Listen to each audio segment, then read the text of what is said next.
this right now, and I do X not because I have a following over here, most of it's bots, but because of the nature of my discussions.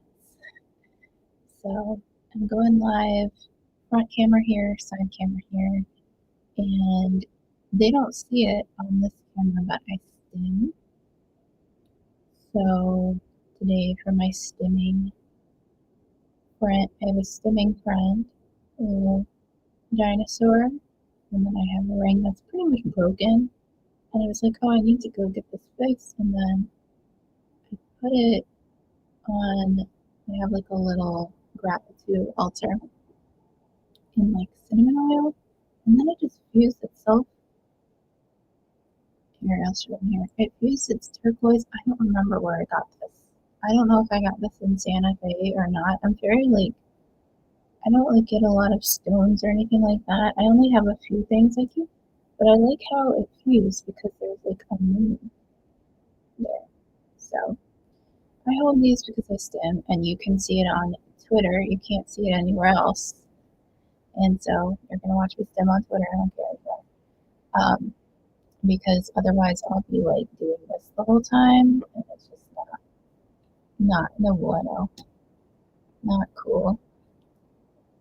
So I know that you can hear music on Twitter, and if there's like a weird sound impression on StreamYard, I guess it cuts out that I play anything. So I did like a local commissioner board hearing on StreamYard, and it cut out all the sound, and if I play music, it's cutting it out. So I have to keep music going. So that's why also, if you want to watch my X live stream, I will always link it because it's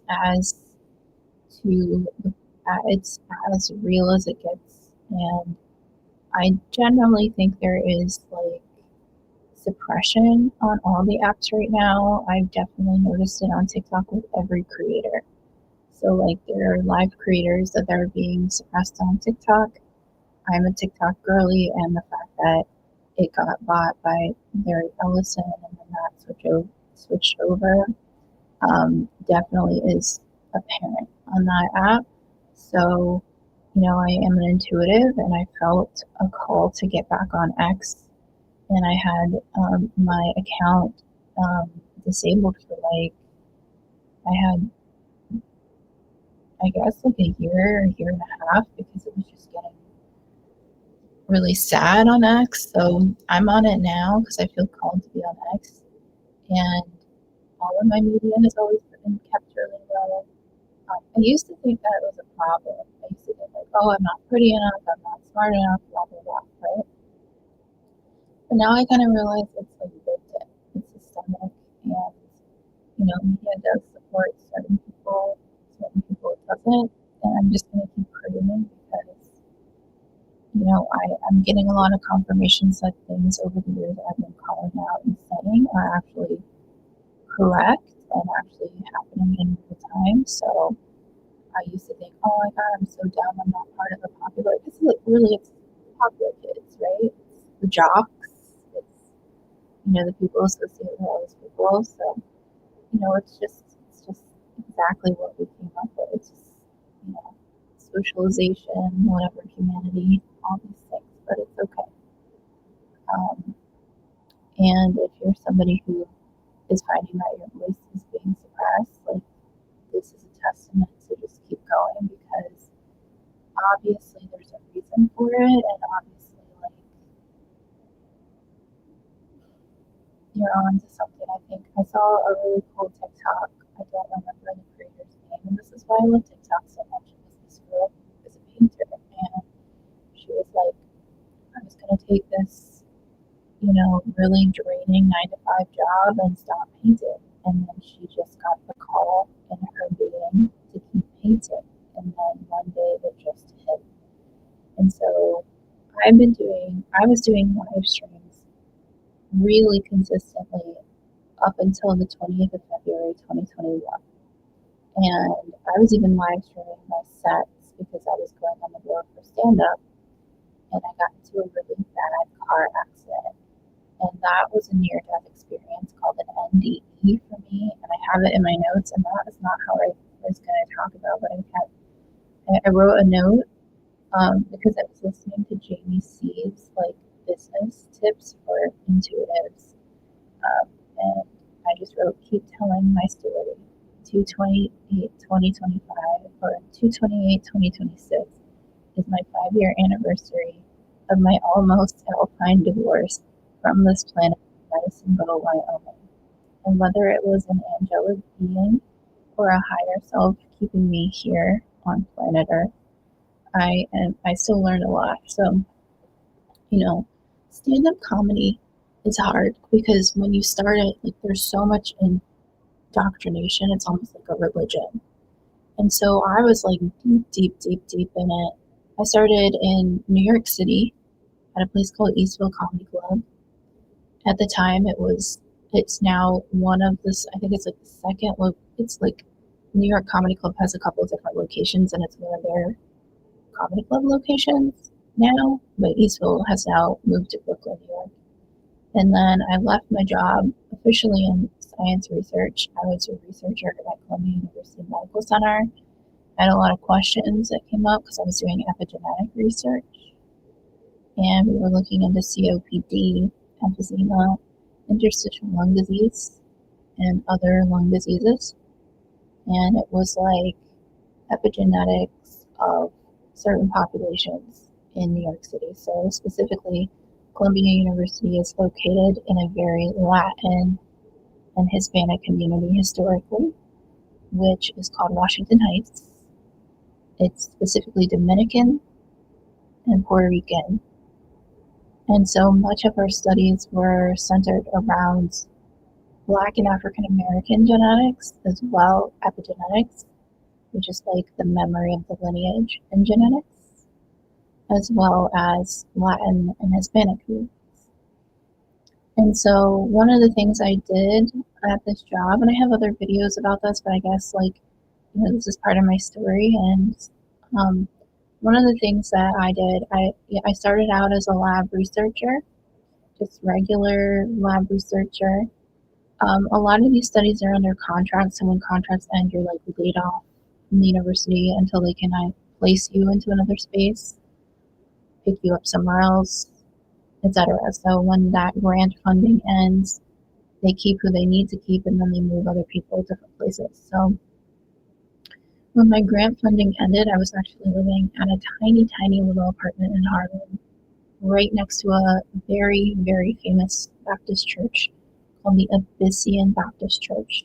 And they are known, world-renowned Baptist choir. And I just happened to at the time, rents in New York City are way different now, but I was able to rent that apartment for I think under $850 a month, which is unheard of. It was things are falling apart. The toilet, you had to straddle it. It would tip to the side, and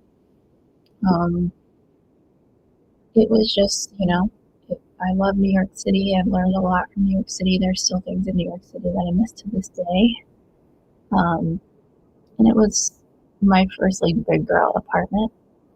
But during that time when we were going through layoffs at Columbia University, I just happened to, I was also going through pelvic floor physical therapy because I was experiencing extremely bad pelvic pain. I would be in lab doing blood work, and when they ask you the pain scale, my pain scale was 11 out of 10, just shooting pain through my body. I had already had ovarian cyst surgery a couple years prior, and they found this ovarian cyst that was, they said, the size of a grapefruit that had twisted around my ovary, and they were able to save both of my ovaries. They were saved, my fallopian tube, everything was saved. But I do have scarring, and I did have complications. A lot of it had to do with pelvic pain. So that is not what I came in here to talk about. I came here to talk about Bill Gates' chart, but here we are. So part of that was learning to live with the pelvic pain. And a lot of pelvic floor issues for women and for men are not covered by insurance for physical therapy. There's actually pelvic floor specialists in physical therapy, and it's a lot of women that generally just gave birth, that have tearing, that often have to get this special physical therapy. So I'm bringing that up. I have a couple videos about this from years, but again, like my media, like if I get 100 views on something, I'm very lucky. So I've kind of stepped back from stand-up comedy because even though it was like a huge calling for me and a really, because they say like the pelvic floor is linked to the throat chakra. And so a lot of people who are abused also have throat and pelvic pain, pelvic issues. So a lot of these issues are linked to like mind body somatic therapy. And so my experience of it is unique, but also not unique. It's pretty much part of this whole situation. So I'll just kind of leave it here for now. I'll kind of keep telling the story, but ultimately, February 28th is my 5-year anniversary of my NDE. And fast forward to going from scientific research, I entered stand up comedy and I'm a perfectionist. So, like, I failed big time, right? I used to be like a top achieving student, straight A student, went to an okay school, was trying to get into Columbia, was faced with a lot of tough issues with that school, but I was able to get into one of their graduate classes, hopefully with the idea at the time of getting a master's or a PhD from that school paid for by the school. I just kept getting faced with like blocks from the school itself. Like they tried to charge me for the one graduate class that I took that I excelled in. I think it was an A. I did really well. I was like, why are they making me feel so stupid?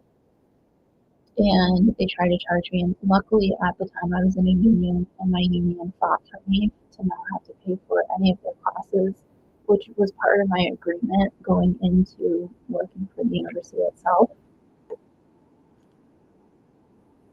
So yeah, there's a lot of nepotism with these Ivy League schools, of course. And there's also like they don't want certain people educated there. It just and it's not like unique to me. It's just something I experienced, which is what got me into stand up because I didn't know how to stand up for myself properly. And that's like one of the first experiences I had where a union really helped. And then I understand in comedy, which is self-regulating, and it's a system that is very, very still in the boys' club. And if any male comedians listen to this, no, you're not. You're just a feminist saying your thing. It's like, no, no, no. I promise you. I promise you. There's just so many stories. And I was a stand-up comic for a long time. I chose to like stay in more like off the off the mainstream. Like I tried to stay away from clubs. Once I realized that clubs were like not for truth telling, they were for like the buddy system. So a lot of these people that made it in comedy that are like in your ear when you're walking your dog, or in your ear when you're driving to work, or in your ear if you're in a job that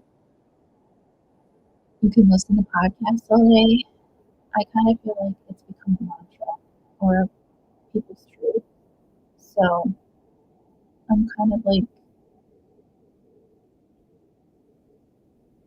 that's why I'm doing these live streams again, is because I realized 5 years after my near-death experience that I like when I called it my own personal alpine divorce, it was almost like my alpine divorce from the mainstream pursuit of stand-up. I tried a little bit, and I had to kind of give myself a whole year in Los Angeles to really grieve my dream.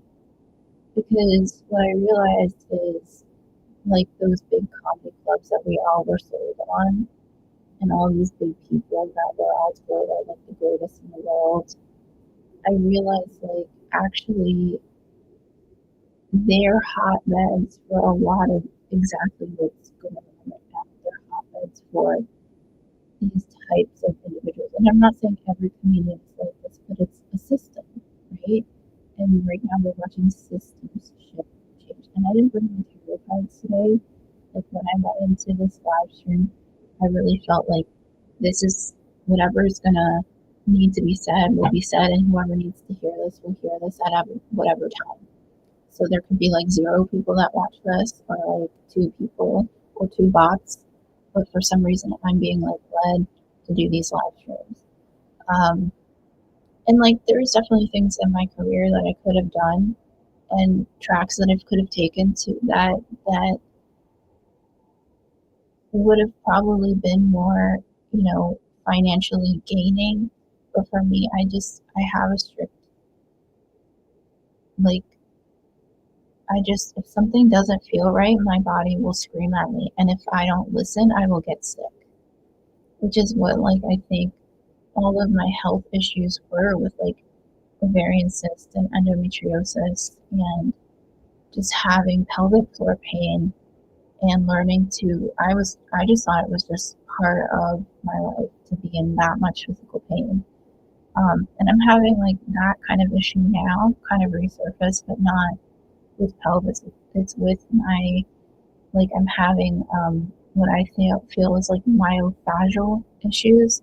And I do think a lot of people are going through that right now, mainly because of what's going on the planet.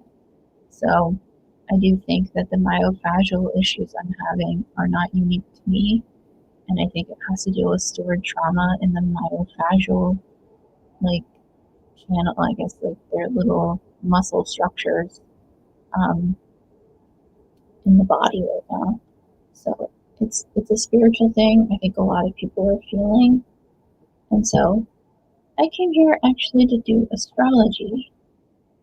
And today I was really obsessed with, just when I woke up, I was like, I just like let myself write and let myself like kind of channel. And one of the channelings that I had was with um, Henrietta Lacks, because I saw a post about, and it's actually on my X account. Let's see if I can go to it. So I'm going to read that from my X account. Hopefully it'll still let me live. But I wrote on my X today about Henrietta Lacks. And this is prompted by an article, and this article was at WUSA 9 about an ICE facility worker saw people laying in feces at the Baltimore Detention Center. Now, they're seeing people laying in feces. There's somebody, they had to put diapers on women and who had their period. And so I wrote this based on my personal experiences. I said, I used to work at 2 different primate research facilities, one in downtown Baltimore and another in a small country mountain town in a place called Poolesville, Maryland. And that was a previous quarantine facility for the National Institutes of Health, the NIH. And so based on our SOPs there, we have something called an IACUC, which in human research is called an IRB, which are basically like review ethics boards. So before you go into like any research studies, you actually have to have like review boards, go through all your procedures, how many, like it's down to like how many animal cages do you have, or how many research subjects do you have? What are you feeding these animals? Where's the water resources? Like if you have any research subject animals, they have to have reverse osmosis water. And I think in all, I don't know if it's all, but at least in the research facilities that I had, because you don't want any outliers of fluid water, so you have literally a special water for these animals. And so the fact that like these detainees in Baltimore, which is at Hopkins Plaza, which is like so close to where I used to do research. I used to do research at the University of Maryland in Baltimore, which is right next to the Baltimore Harbor. It's like stupid. You could walk to the Baltimore Harbor right there. So to me, it's like, wait.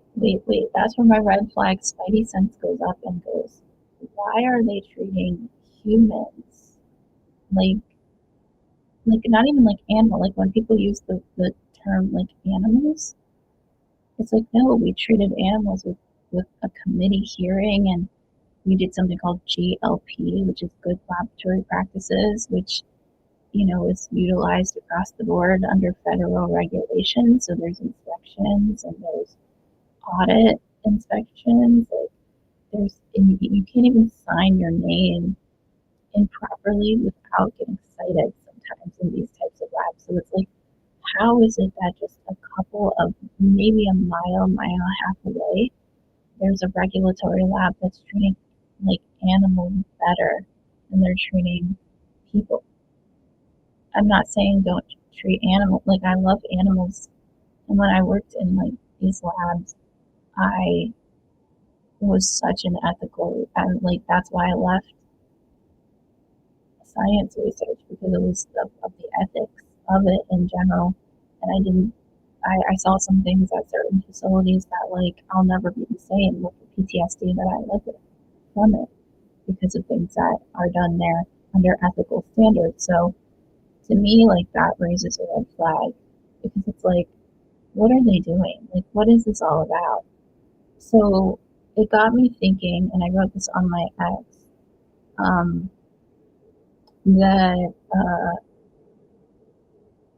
let me see, I said, for example, like, there's a lady named Henrietta Lacks, and there's a book called Medical Apartheid. I don't remember the author of that book.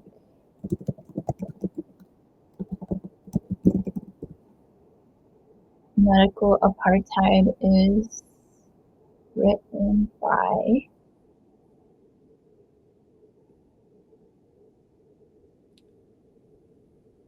Harriet A. Washington. Medical Apartheid, the Dark History of Medical Experimentation on Black Americans from Colonial Times to the Present. So it got me thinking about Miss Henrietta Lacks, and I'm only going to talk about this very briefly, but she had a proliferated cell line that just kept proliferating, and she had ovarian cancer. And basically, researchers took all her genetic cell lines, and it led to the creation of many things, including medications and other medical treatments for people well after her death. And it wasn't even settled until 2021. So her name was Henrietta Lacks. She's originally from Roanoke, Virginia, I think also Clover, Virginia. And it was her cell line used for these research studies, and it was a settlement in 2021 through Thermo Fisher Scientific.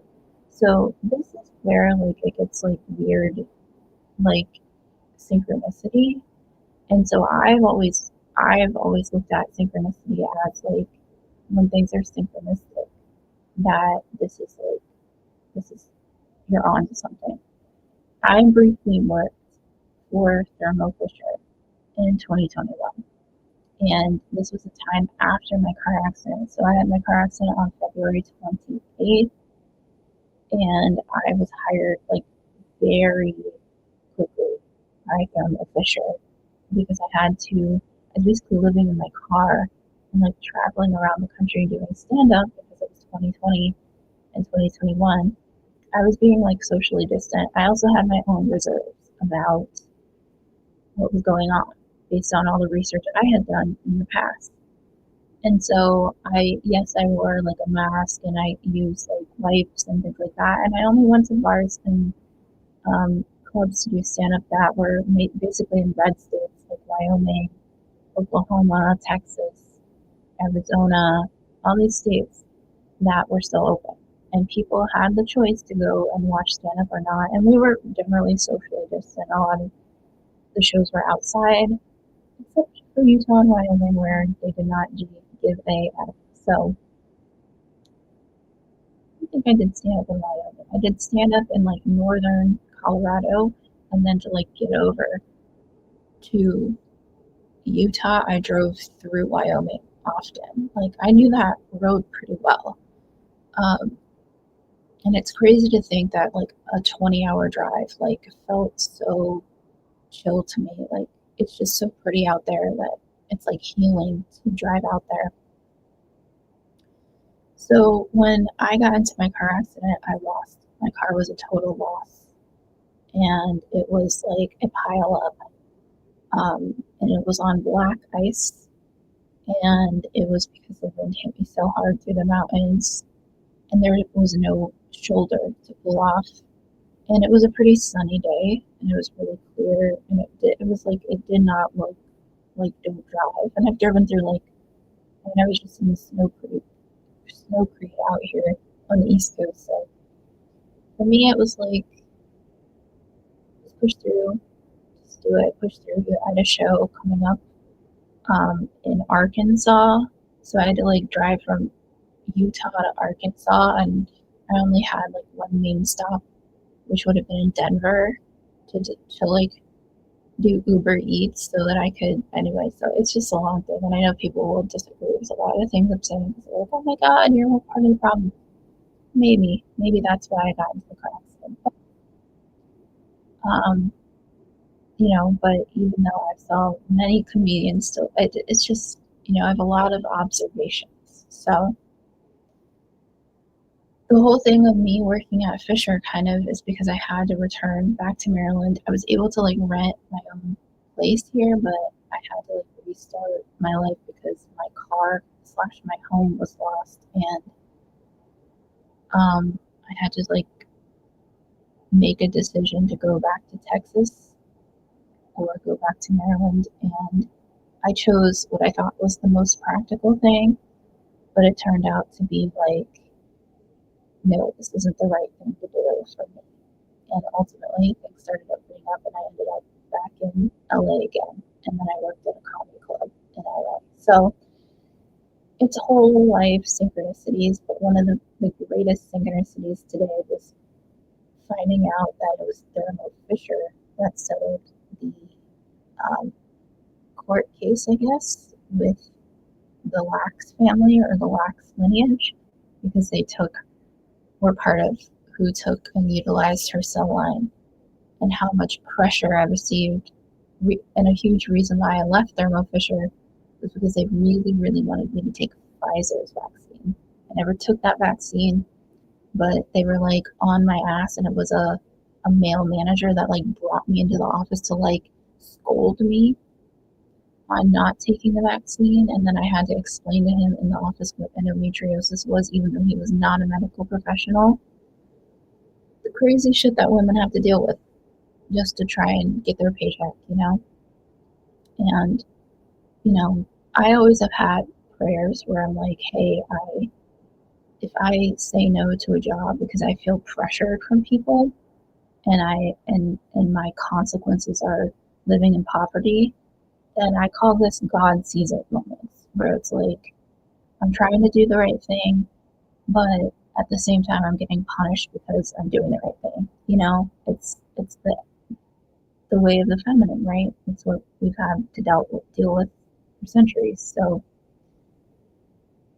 that was the fight in 2021 and 2022, because eventually I had to fight at another job, which was for an IRB. I worked under an IRB myself, which is a review board committee for research. I was able to work remotely. I thought it would be helpful so I wouldn't have to take the vaccine, and I still had to state my case in front of a board of HR, non-medical professionals, as to why I would not take the vaccine utilizing the Civil Rights Act. And I had friends that were kind of more aligned with like the legal jargon of that send me my formal proceedings. I don't know if that's how the right way of putting it, but to actually go against my company. So my whole professional career, has been me just trying to do the right thing, and then people being angry at that. So welcome in if you're one of those people. And that includes with comedy clubs. That includes, I worked for a well-known comedy club where they started bringing in people to give us COVID tests before our shifts, and that was in Los Angeles. And then eventually I moved into Austin, Texas, thinking it would be better. Austin, Texas is not better because they're anti-woman. The comedy scene there hates women. I will stand 10 toes down on that, because that is something I need to talk about. So it's just cycles. It's patterns and cycles perpetuating one another. And so this is just the surface of my story, but I do want to kind of get into a little astrology today. And so I'm going to look at, I said Bill Hicks. I'm going to look at Bill Gates' natal chart.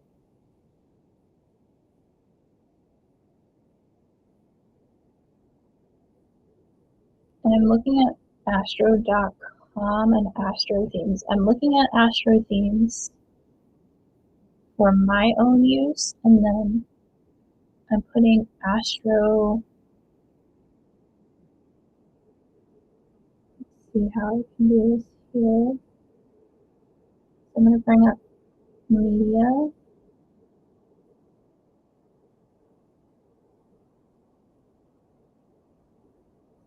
Yeah. So if you're on my other live that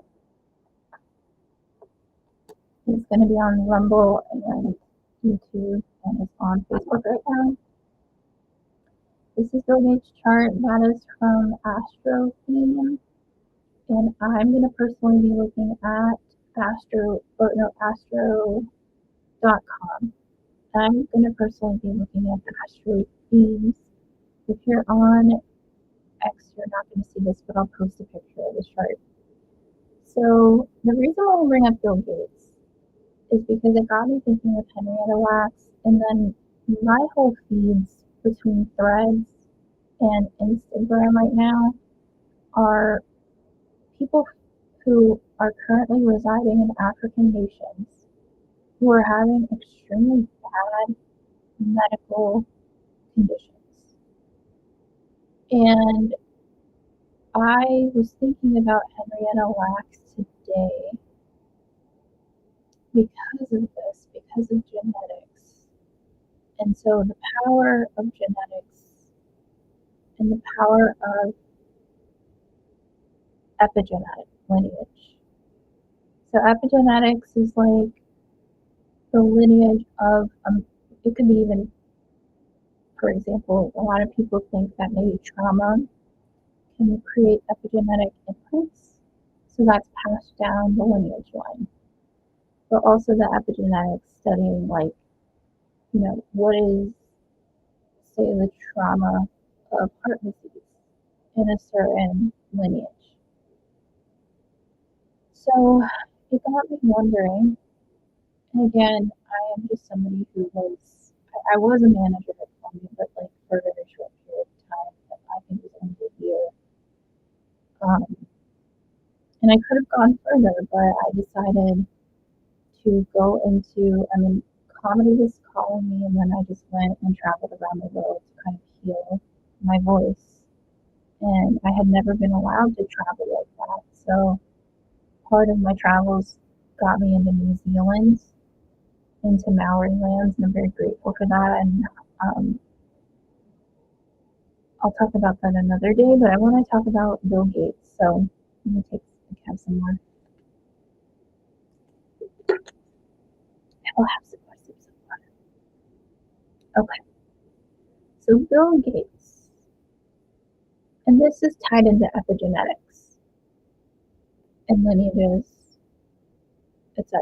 So October 28th, 1955, 10 p.m. This is what his chart data is. I'm actually going to switch my music.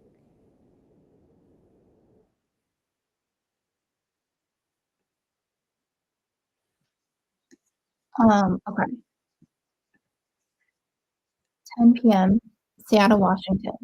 So this is like what his public chart is. We don't know if there's any other charts for him. Sometimes people have public charts and then they have other charts.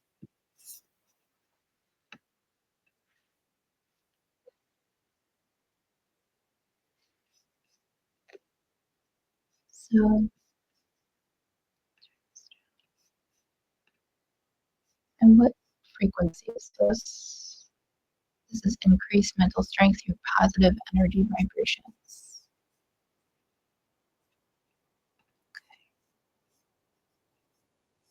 It is your take your time, baby. Okay. All right. He is October 28th, 1955, 10 p.m. He is a Scorpio sun, an Aries moon, a Cancer rising. Birth path for Wood Goat Chinese astrology. Through astrotheme.com, anybody can look at his chart.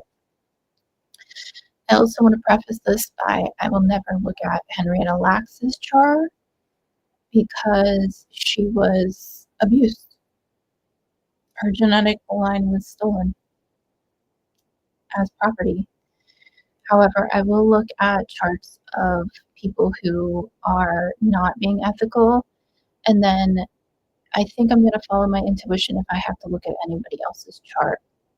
So as I start to look, because I do want to look at, I did look at Candace Owen's chart because she just released a documentary about Erica Kirk, and I was like, that's what I thought today I was going to talk about was Candace Owens, Erica Kirk, and Charlie Kirk, and boy, I looked at those charts, and I was like, I just don't know, based on Candace and her religious beliefs, that it would be ethical to look at her chart right now. So I'm going to think about how I'm going to approach that. If I want to do a comparison with Candace Owens, Charlie Kirk, and Erica Kirk, I would 100% look at Erica Kirk's chart on a live stream because I do think she is abusing power based on her chart. And so based on Bill's chart, it's very interesting because I looked at his chart earlier today. I'm sure I've looked at it in the past as well. I don't know if it's been on live stream, but he is I can't use a pointer on my StreamYard, so I'm just going to keep it up in the background. He is a sun in Scorpio of 5 degrees. His moon and his midheaven, so his moon is the highest, like if we think of like a circle, his moon is the highest point on the chart. So when there's 2 points aligned, it's called a conjunction. So his midheaven's at 4 degrees of Aries and his moon is at 8 degrees Aries. It's not like if it were 4 degrees and 4 degrees or 8 degrees and 8 degrees, that's like an exact conjunction. But the thing is, this last week on the 20th, with the conjunction of Saturn and Neptune, is taking place around his midheaven. So it's just going to get stronger and stronger as it goes towards 4 degrees of Aries and then towards his moon. So he is not out of the picture in any way, case, or form. And his ascendant is in Cancer, which is ruled by the moon. So his ascendant is based on his lunar energy. And his lunar energy in Aries with his sun in Scorpio, like if this is a good person in the light, boy, is this a good chart for the good of the people. And that's the sad part about this person's chart, is that a Scorpio sun. So I'm going to look at this from a shamanic. I'm stepping back from the normal way that we read charts, because from a tropical Western astrology way of reading, what a philanthropic chart. What a kind, like, good chart to have for the good of the people. So now with the techniques of shamanic astrology, we're assuming, just based on what we know of him in society, that he is coming at this from a masculine perspective. So we want to look at his Mars. So his Mars is what his chart is about in shamanic astrology. Then we want to look at the fuel behind it, which is Scorpio. That's his sun. And then we want to look at his ascendant, which is where he's supposed to, like, his purpose is growing into. So if we were going to reverse this and look at it from a shamanic perspective, He's supposed to grow into the energy of Cancer, which is kind, compassionate, protection. That's what he's supposed to be doing, based on the laws of shamanic astrology. His Mars in Libra makes him a great networker. Having a Mars in Libra is very, I don't want to say cunning, because generally that word would go for Scorpio, right? Scorpio is very cunning, kind of like in the background, a researcher. But with his Mars in Libra, very close to his Mercury in Libra, in his fourth house, he is somebody who is, relationships are very pivotal for him in general. And so if we look at that Mars Mercury energy, relationships are something that are very key to his success. So this is like, so one thing I want to look at, because he is in a very 10th house life, meaning he's in a very public life. If we have public figures, we want to look at their 10th house and their ascendant. So his moon is in his 10th house in Aries, and its moon is generally emotional nature. So his moon is ruled by Mars. His moon is in Aries, ruled by that Mars in Libra, and they're in what is called an opposition. So like a polarity.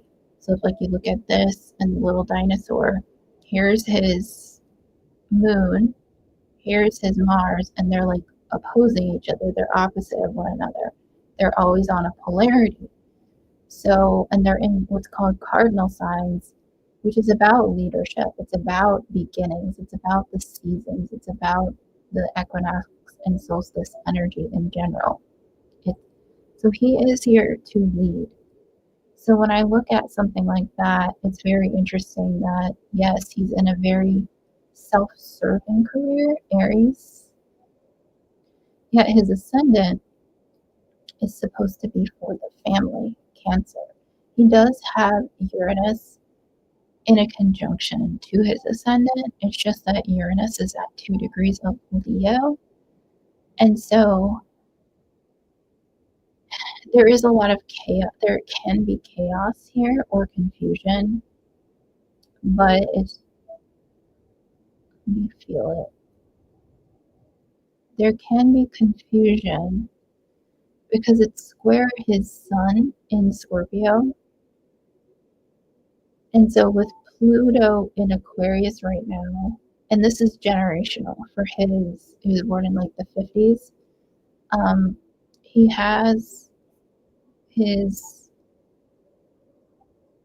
has Pluto by transit in opposition to his Uranus, and this is like something going on for people born in like the mid 50s right now. But with his sun there, square Uranus, with Pluto transit, square his sun. So he has Pluto by transit. So where Pluto is in the sky for everybody, squaring at a 90-degree angle, his sun in Scorpio, and his natal Uranus, it creates what's called a T-square.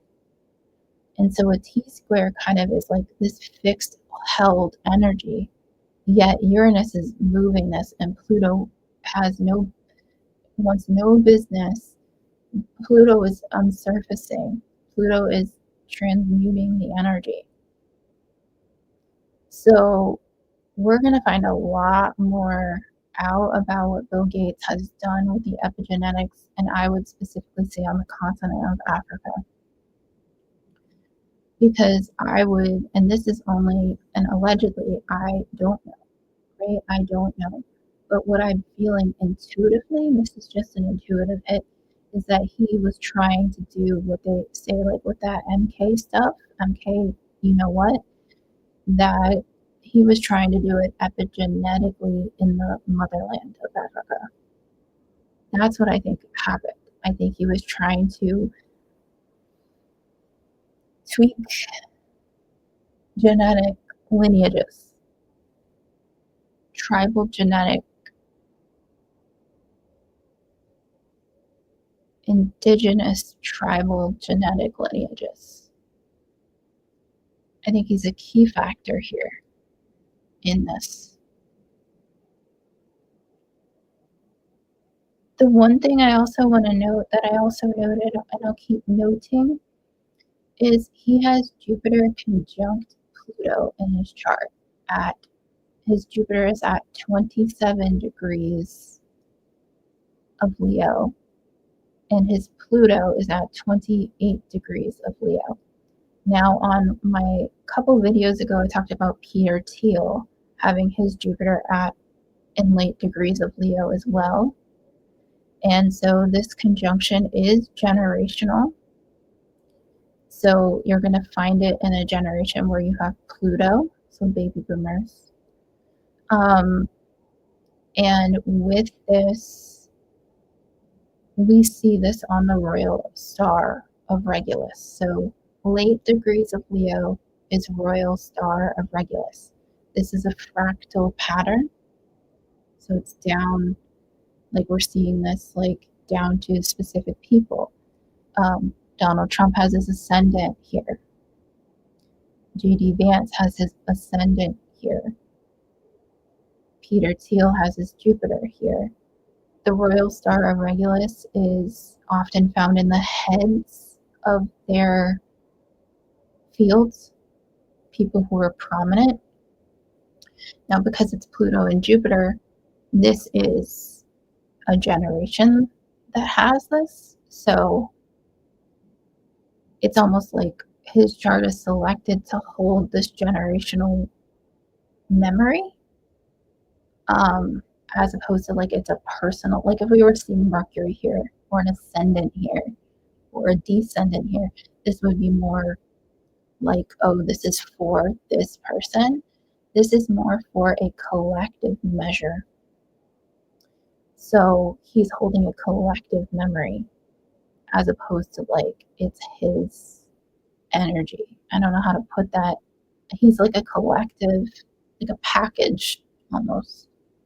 His energy is like a package of something. That's how I'll put it. But when I want to like say this person, if I didn't know who he is, it's interesting because his Jupiter and his Pluto is in a wide square to his Venus and his Saturn. His Venus and his Saturn are conjunct in the sign of Scorpio. So actually, this last eclipse in Aquarius opposed his Regulus point. So it opposed his Jupiter Pluto point and also squared in a 90-degree-ish angle to his Venus Saturn in Scorpio. And so his Saturn is his karma, and his karma is in his fourth house of what is home and deep past lives in the past and grandparents and, his physical home and his family, which I think is very interesting because there is a lot about lineage and family in his chart. When we see Scorpio, we're looking at genetics as well. So when I do readings, I do a lot of readings for Scorpios. That is one of the things that's one of the signs I work with a lot, like over the years. And I've been doing readings since 2025. So when Scorpios enter my life, it's usually there's a message here. So for any Scorpios, and this week has been the predominance of a lot of Scorpios reaching out to me, and I want to say I am very, very grateful and I high respect for that. But Scorpios right now are waking up because your lineage path is you're probably feeling everything on an intuitive level because you're a fixed sign. All the fixed signs are being woken up. It's just that Scorpio is the water sign of the fixed sign, so you're feeling it the most. Fixed signs are Taurus, Scorpio, Leo, Aquarius. And so if Scorpios go towards the light, and by the way, Scorpio's journey is not like any other sign's journey. You have to understand the basis of life from every form. And so when I looked at this guy, Bill Gates, if he has his chart going for the light, what amazing things he could do. unfortunately, it's probably the later of that. And so it's unfortunate because he could do so many good things with this chart because he has a generational wound healing chart. And so, where I look at his karma with Venus conjunct Saturn in Scorpio in the house of lineage, it's going to be the women in his life, like his wife and his daughter and, any of the women that were around him that are going to have to say, like, we can't do this anymore. Because his moon in Aries is going to have a very strong highlighted focal point. He might even have a very big news story, 10th house, public house, come out about him, even bigger than what we're seeing right now. So today, let me give you guys the time. Planetary. Today, Mercury went retrograde. So let me just actually, sorry. Mercury, I just want to give the right dates.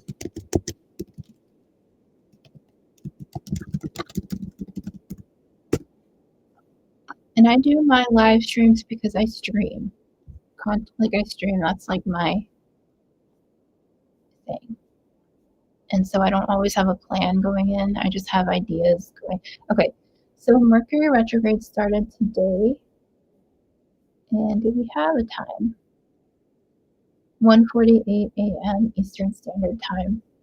Mercury went retrograde. And that is at 22 degrees of Pisces and will be retrograding until the 20th of March. And that will be going back to 8 degrees of Pisces. So anytime you hear a planet is retrograde, based upon how the Earth is, the rotation of Earth, it looks like the planet is going behind the Earth. And the energy that creates is kind of this backwards feeling. So anytime you hear any planet is retrograde, you want to look at the planet in your chart. You also want to look at where that planet is in your chart by transit. So you want to look at, for example, Mercury retrograde. You want to look at your Mercury on a very deep level. You also want to look at your third house. And then you want to look at where Mercury is at between 22 and 8 degrees of Pisces to see where the retrograde begins, where it goes back to, and then when it goes direct, where it's going back through. So you're getting a revisit, people, places, and things. Retrogrades bring back, and eclipses bring back people, places, and things, situationships, things like that. Common themes. So say like you have a certain pattern show up. It can be in a person, but it's the same pattern. That's what retrogrades do, to heal that pattern. And if you have retrograde in your natal chart, it can actually be more powerful for you during the retrograde time. So don't be scared of this Mercury retrograde, but it's not a time to make final decisions. It's a time to feel, because it's Pisces, and wait and allow, because we're not going to know everything. And if we think about the nature of the sea and the ocean, which is Pisces realm, and the fact that we just had Neptune, which is the ocean planet, go into Aries, we're not going to know everything quite yet. We're just going to have to let things start to surface themselves. If you think of things being washed up on the beach, that's what's going on. I tried to tell somebody today, if you're ever surfed or boogie boarded, it's kind of like you're getting pulled into the wave. You just have to let yourself take the wave. And then we do have an eclipse next week on the 3rd of March, which is a full moon, which is not, I'm going to be doing live streams or whatever I can do for this because it's not easy. And so, especially water signs, which are Cancer, Pisces, and Scorpio, you're feeling it a lot more. Or if you have any placements in water signs, and fixed signs, Aquarius, Taurus, Leo, Scorpio, you have your own thing going on, but also now mutable signs, which is Pisces, Gemini, Virgo, and Sagittarius. You're up now. Your time is now. Right now, you're going to be working through some stuff. So just keep in mind it's a lot. And then Cardinal signs, you're going through that Saturn-Neptune conjunction energy. Cardinal signs are Aries, Cancer, Libra, and Capricorn. So everybody's going through something right now. Nobody's immune to this energy. Changes, human resonance, listening to high frequency stuff. And I'm doing the same thing. Fasting, which is what I've been doing. And I've been actually pretty much making 24-hour fasts almost every day, like within the 24-hour mark of where I started eating. So I've been trying to do that every day. Basically around sundown, I eat, just in respect to every religion and spiritual, everybody's spiritual beliefs. We're all connected. So getting back into the energy of Bill Gates, his karma is with Venus, with the feminines in his life. And if he doesn't protect them, which is what his karma is, Venus conjunct Saturn in Scorpio, he's going to face some repercussions. And that's how it works in this chart. So then I want to look at his other karma, which is his South and North node. So we look at the South node for what's leaving, where the karma drains. We look at the North node to where he's supposed to be going towards. So his South node is in Gemini. Let me look at Donald Trump's chart for a second, because it might be conjunct Donald Trump. Donald Trump has his June 14th, 1946. Where's his sun? What degree is that? 22 degrees of Gemini. And his moon is 21 degrees. Okay. So okay, so basically Bill Gates' South node is conjunct Donald Trump's sun and Donald Trump's North node, right? Yep. And Uranus. Is that? Yep. So Donald Trump has a natal sun, North node Uranus. And what does that sound? I don't know what that sound is. Okay, anyway. And what's his face has his North node conjunct Donald Trump's South node. So that's very interesting. They have a karmic exchange here energetically in their charts. Like if I were to do a synastry chart, which means how the charts align, it means their charts are aligned from South and North node, but reverse of one another. So you're reversing the poles in their charts.